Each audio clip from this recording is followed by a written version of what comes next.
Take it away. Fantastic. I will be turning off my video so you can focus on the actors and hearing them read the play and seeing them read the play. I will leave my mic on so I can read stage directions. So if you see me pop up, that's what I'm doing. We are delighted to be able to hear the play Sparrow Flies by Lily Hutcheson. The characters are Sparrow Anderson, nervous, inexperienced actor in his early 20s. Dave, a snobby, nitpicky director in his 40s. Zoe, another actor with some experience, early 20s. The setting is backstage at an off-Broadway theater in New York City. At Rise, Dave sits at a small table, reading some papers and occasionally writing things. Sparrow enters, looking around, slightly unsure. Hi. I'm here to audition for The Dragon's Curse. You are? I mean, you are. Of course you are. Why else would you be here? Name? Sparrow. Sparrow. That's not one you hear much these days. Are your parents hippies or something? No. Just immature adults who hand out flowers and wear bell-bottom pants. Right. You have a surname, I assume? Oh, yes, it's Anderson, with 2 N's. Dave writes something down on a piece of paper and hands it to Sparrow. Here is your audition sheet. The list of characters, lines to read, casting information, all that good stuff. Sorry. I told you my name is spelled with 2 N's, right? Yes, you did. You only spelled it with 1. No, I didn't. He gets up to show him. See, 1, 2, 2 N's. No, I meant 2 N's at the end. Anderson. Well, why didn't you say so? Anyway, what part do you want to read for? Let me see. We have George, the knight in shining armor, and a chicken. Since I'm assuming you'd rather read for George, and let's be honest, here I needed George for this show to go on, so. Actually, I'd like to try out for Rosalind. You want to try out for Rosalind? Mm-hmm. Yeah, not happening. I don't know what little fantasy you have going on in your head, but you would be laughed off the stage. Like I said, we have George or the chicken.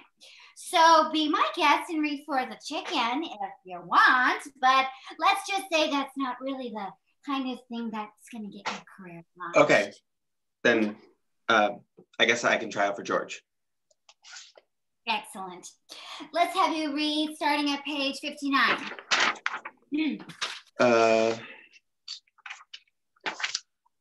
Okay, here goes. O dragon, who is large and dark of hue, come out and let me come to you. And then let you be. No. It's come out so I may better get at you.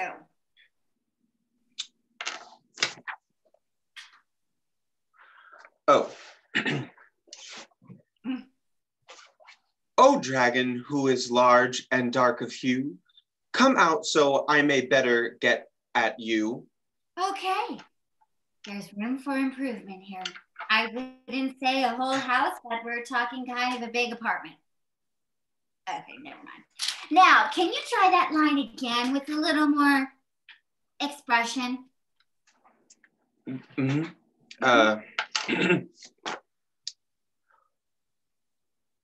O dragon, who is large and dark of hue, come out. So I'm...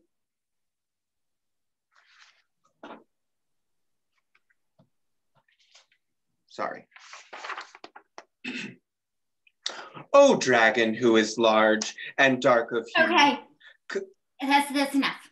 Normally I'd tell you that I would get back to you in a few days, but given my current situation of having almost 0 actors, I guess you're hired. Awesome. See you soon. Yeah. That. Sparrow exits and Dave sighs, then follows, exiting in the other direction. There is a blackout to symbolize the passing of time. The next day, Zoe enters, looks around, and sits down on the ground. She takes out her phone and looks at it. A few seconds after that, Sparrow enters and sits down across from Zoe. He waves at her, trying to get her attention.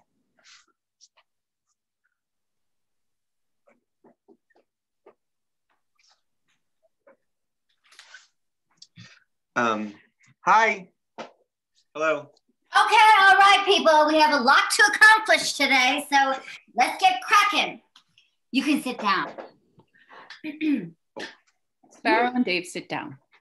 I called only 2 of you to this first rehearsal because I need my 2 lovebirds to be as intimate as possible by opening night.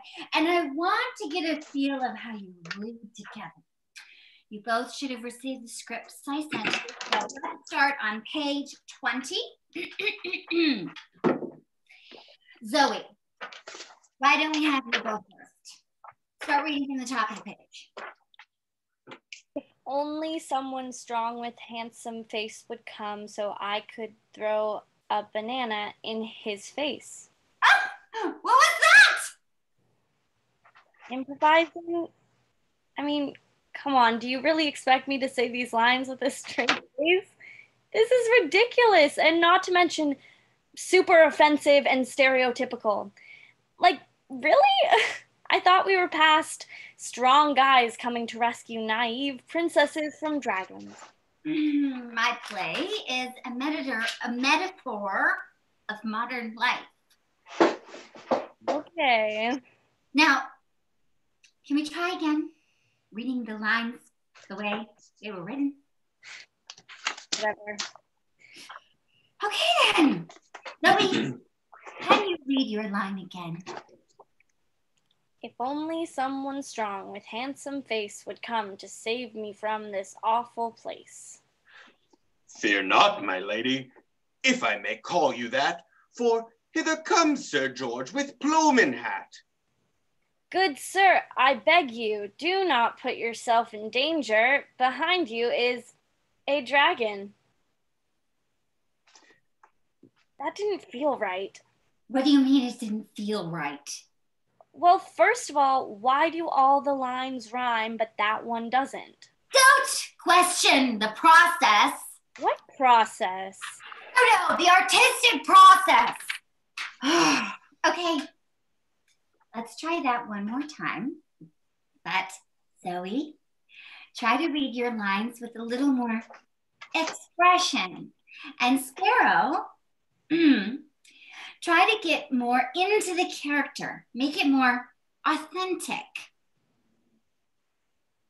If only someone strong... I can't do this again. Can we just keep going from where we left off before?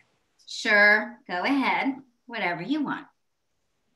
Good sir, I beg you, do not put yourself in danger. Behind you is a dragon. Oh, dragon who is large and dark with you, come out so that I may better come at you. Wait, I thought the dragon already was out. What is the plot of this play anyway? Basically, Sir George is sent by the king to save Rosalind from a dragon. But just as he is about to stab the dragon in the heart, he turns around and he sees Rosalind is gone. He realizes that Rosalind is the dragon, and she transforms back into a human because she's fallen in love with him, and he convinces her to lift the curse that she put on the kingdom. It's not that complicated. Maybe Rosalind didn't actually be the dragon, but she's controlling the dragon. If I could make a couple tweaks to the script. No tweaks, no changes, and no mind controlling dragons. I am sick and tired of you people. And I am sick and tired of your play. You can't expect me to be good at playing this shallow character. Frankly, I'm not sure anyone can be that authentically. Everyone has different layers, different sides, and Rosalind, she's just not real. I wouldn't have a problem playing her if you would just give me a chance. It's just, all my life, I felt like I had this other person hidden inside of me, just waiting to come out. I used to call her Princess Buttercup. But now, I think she's just part of me.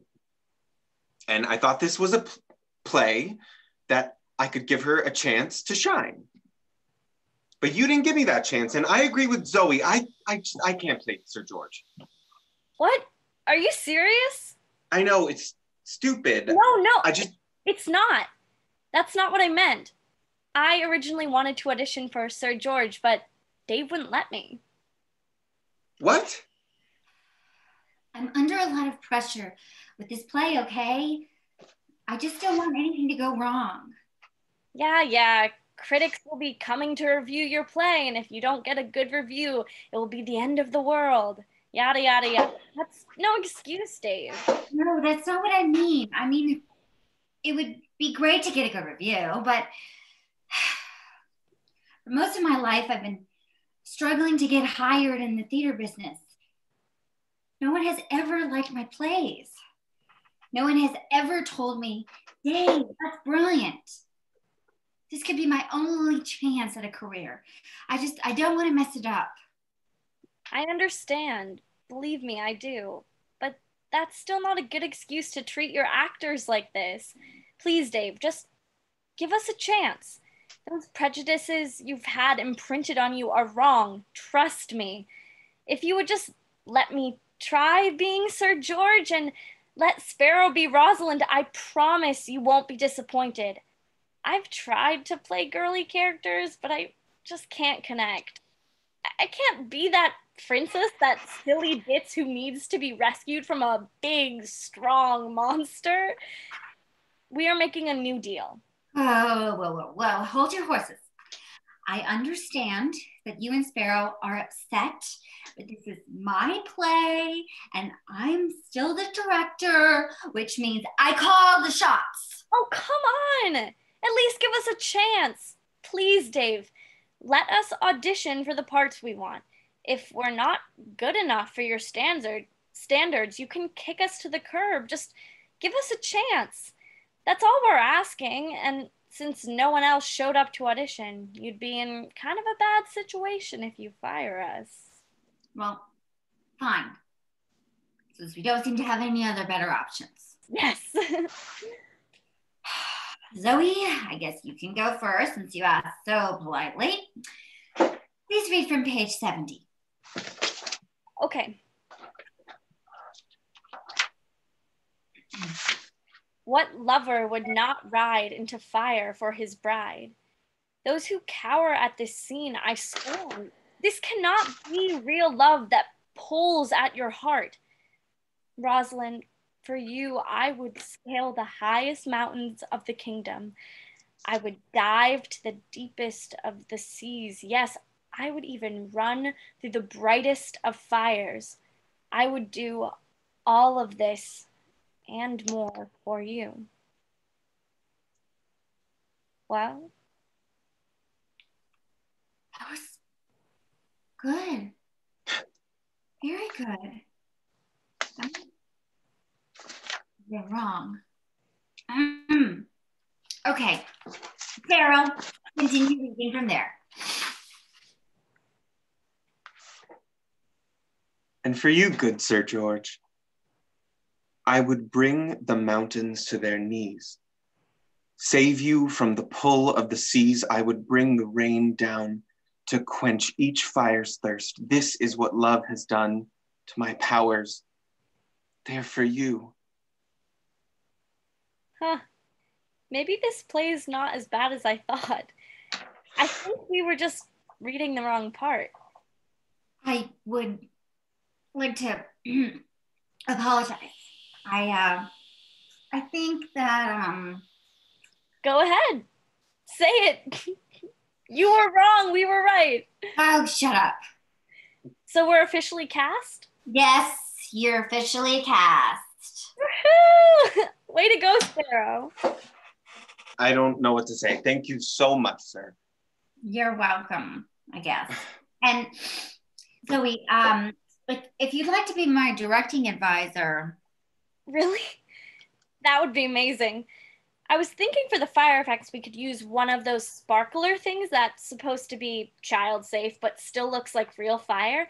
And for the dragon, my brother's friend has this cool mask that he got in California at the street fair. And I was thinking we could use. Zoe continues to talk silently. Dave and Sparrow look at each other. Is she ever going to stop talking? No. The end.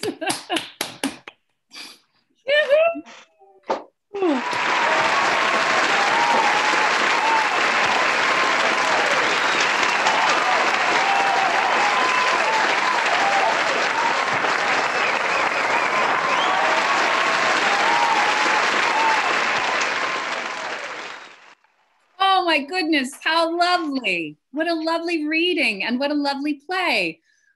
Lily, I believe in a moment we will be joined by our wonderful, intrepid playwright. Lily will be here shortly, on screen anyway. What a pleasure that was to hear those words and to see you all. Oh my goodness, so great. It's really profound in a lovely way. I don't see Lily yet, but what? Oh, I see Lily. I see Lily. I see Lily. Hi, Lily. I see Lily. Hi. Hey. There she is. Hello, Lily. Hi. Hello. Oh, thank you so much for sharing your work and for writing. And oh, what a pleasure it was. How did it feel to hear it in this virtual realm with new folks reading it? It was really cool. Yeah. What were some of the things, one or two things that stood out to you that surprised you or that were unexpected or that delighted you? Was there anything in particular that stood out to you? Well, it was really cool to hear it being read by different people because just when I hear it in my head, there's not as much expression, and with the different voices, that was really cool. That's great. And you can really tell in the way that you've written the dialogue that it gives so much for the actors to play with and it's really, really lovely. There's a question on the chat. Question for Lily. How did the idea of this play come to you? Well, I knew when I started writing it that I wanted to do something with an audition for a play. And then I was just thinking about how my school does plays a lot and I like to play male characters. And so yeah, that idea just happened, I guess.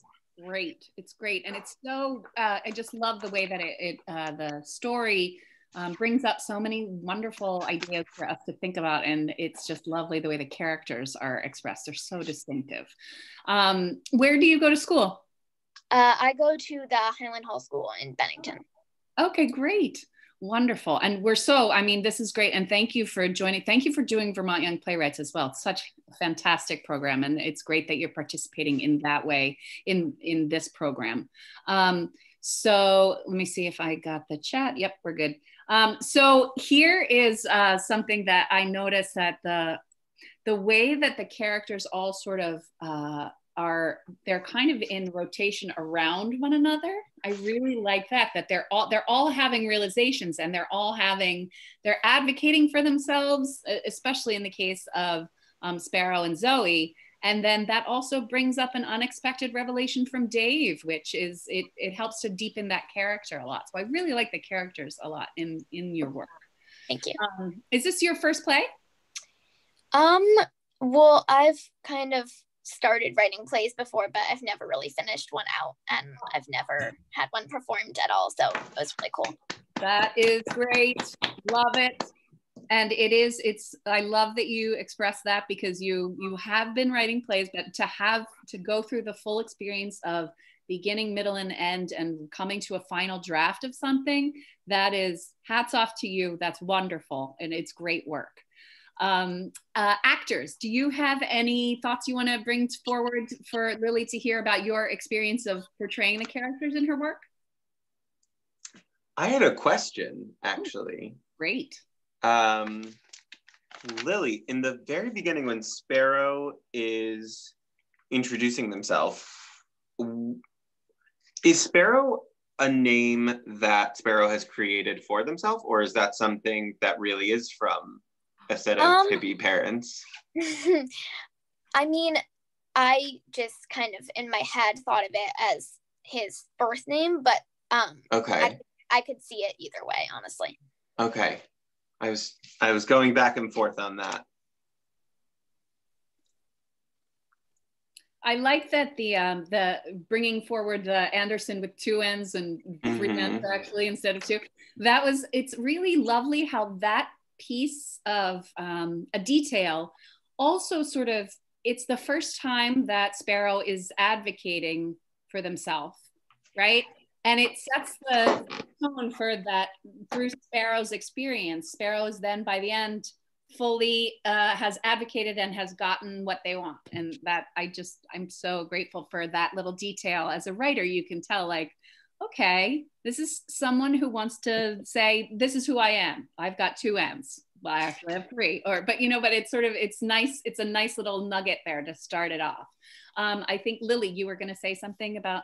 I have to say that I love your play. When I read it, I was like, oh my God, I just think it's so profound. And I think the dialogue feels very honest. And I feel like it's so beautiful how Zoe and Sparrow they know what they want, and there's an obstacle in their way and they're persevering. And that the character of Dave, thinks that they know what they want, and then they come to realize that they have a lot of learning to do. And I just think it was so profound, and I can't believe you're in middle school. I mean, it's amazing. I just think it's so cool, and I feel so lucky to have gotten to read this. It's so special to me. I think it's so great. Thanks. Yeah. Lily, what grade are you in? I'm in 8th grade. Okay. Wow. Yeah. Wow. Amazing.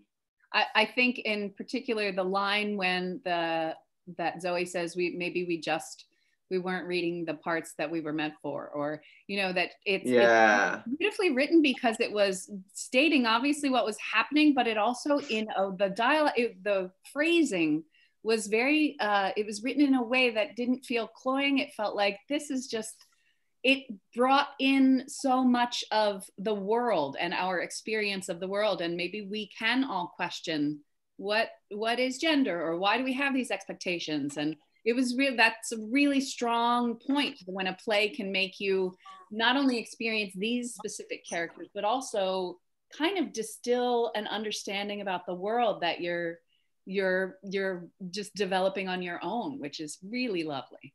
I really loved how Sparrow and Zoe found strength by building kind of a coalition with each other. I thought that was really nice too. Yeah. Pearl, before we move from this portion with actor feedback, is there anything you wanted to share about your experience of playing Zoe, or anything else about your experience as an actor in this?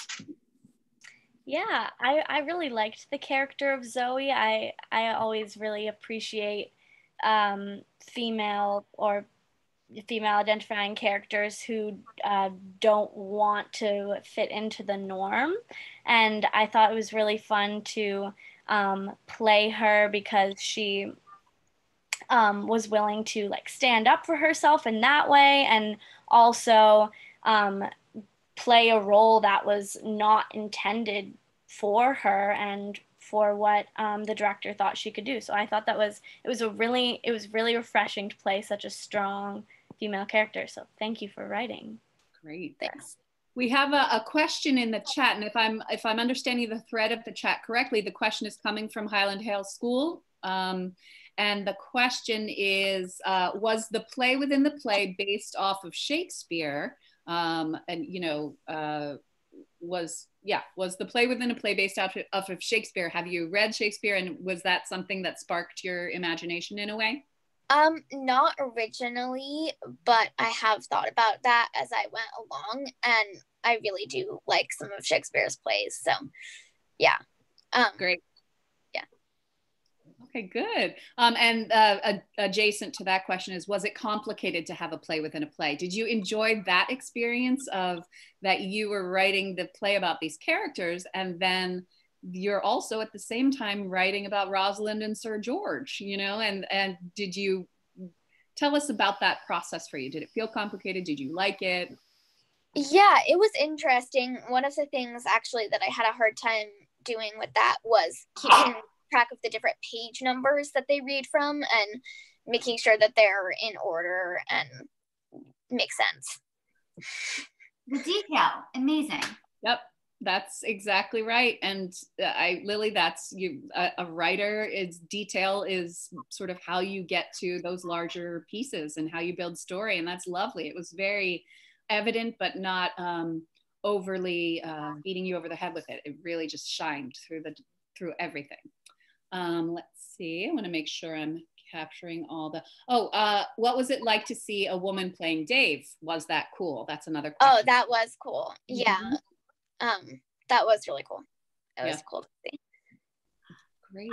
I loved it. I feel lucky to have played it, and I know it was originally it's for a man, but I think one thing if it's a woman playing it, it's interesting because I feel like there's less female writers and directors in the world, and so I was thinking about how, you know, we do get really overprotective of our work sometimes, and we're afraid to make changes. I love that part when you said no changes, no this, because that's so common in the world. Like, people are afraid to, what is the phrase? Like, don't be afraid to cut your darlings, you know, all that jazz. And anyway, if it's a woman, I feel like, more at stake in a way in this time period, if it's in the present, because, you know, there's just, sometimes I think, unfortunately, female writers and directors are challenged more. And so, I don't know, it just, anyway, I'm glad I got to do it. I think you're awesome. Absolutely. Yes, Lily, I would agree 100%. I love what you say. I really appreciated what you just said there. Yes, to have Dave be played by a woman, the stakes are a little higher. And that's the thing I would say to you, Lily, playwright Lily, that I wanted to ask you. Have you been able to play the parts that you've wanted to play, or is this coming from real life, or have you seen this experience happen to friends? You said you like to play No, I mean, definitely I have been able to play the roles that I've wanted to play, which is really fun. And I just kind of wanted to put that, like, I haven't really seen that happen that much, but it's something I've kind of thought about. Yeah, so I just wanted to put that in my play. And your line of dialogue, give us a chance, that's all we're asking. That was like, that really distills that experience in a lot of ways for these characters, but also that's what I mean about that, it bringing you to above it. You're fully invested in the story, but you're also thinking about and feeling so many different things, and that's the mark of a strong piece. So wonderful work. Thanks. Wow, Lily, yeah, such an elevated piece, and what a nice way to sort of punctuate our whole day. Congratulations. Congratulations. And the other thing too, I wanted to, I hadn't said this, but Young Writers Project you did this online, right? Virtually? Yes, I did. Has been online. Yeah. So that is a testament to your commitment to this process, is that all the way back when you started, it was all online, and here we are online again. So thank you for seeing it through. You're an inspiration. You are. Yeah. So thankful. Thank you. Thank you.